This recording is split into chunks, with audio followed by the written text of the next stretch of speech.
Sunday মানে chicken day. Sunday তো chicken হয়নি, অথবা মন্ডেতেই সই। আমি এই গরম মশলা তেজপাতাটা ফোড়ন দিয়ে দিলাম। এটা হচ্ছে আমার মেয়ের বক্তব্য। ও যেহেতু চিকেন খেতে খুব ভালোবাসে, সেই জন্যে ওর মানে সানডেতে চিকেন হয়নি, সেই জন্যে ও বলে মন্ডেতেই চিকেন হোক। পেঁয়াজগুলো দিয়ে দিলাম, কাঁচা পেঁয়াজটা ভালো করে ভেজে নেব। আর এই চিকেনটা আমি খুব ভালো করে ধুয়ে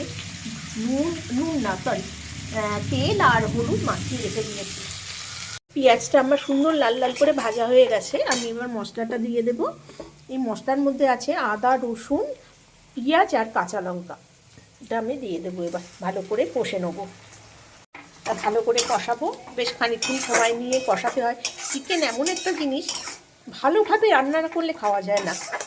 সবার ক্ষেত্রে কি জানি না, সে কে কেমনভাবে নেবে, কিন্তু আমাদের হচ্ছে চিকেনটা বেশ জমিয়ে রান্না করতে হবে। মশলাটা মোটামুটি আমার কষানো হয়ে গেছে। এবার যতটুকু বাকি আছে এই মাংসটা দিয়ে দেব।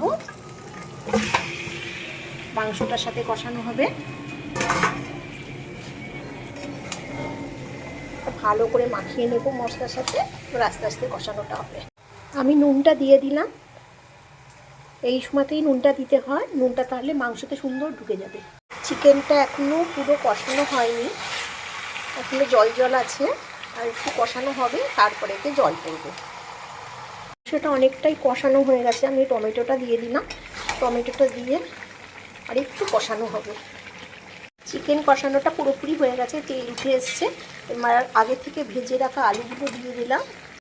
আমি ইলেকট্রিক কেটলিতে জল গরম করে রেখেছিলাম, তার জলটা পরিমাণ মতো দিয়ে দেব।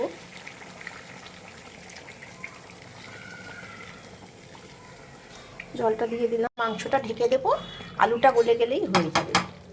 মাংসটা হয়ে গেছে, একেবারে আলু গলে গেছে, মাংসও গলে গেছে। আমি এই গরম মশলাটা দিয়ে দেবো, দিয়ে নামিয়ে নেব।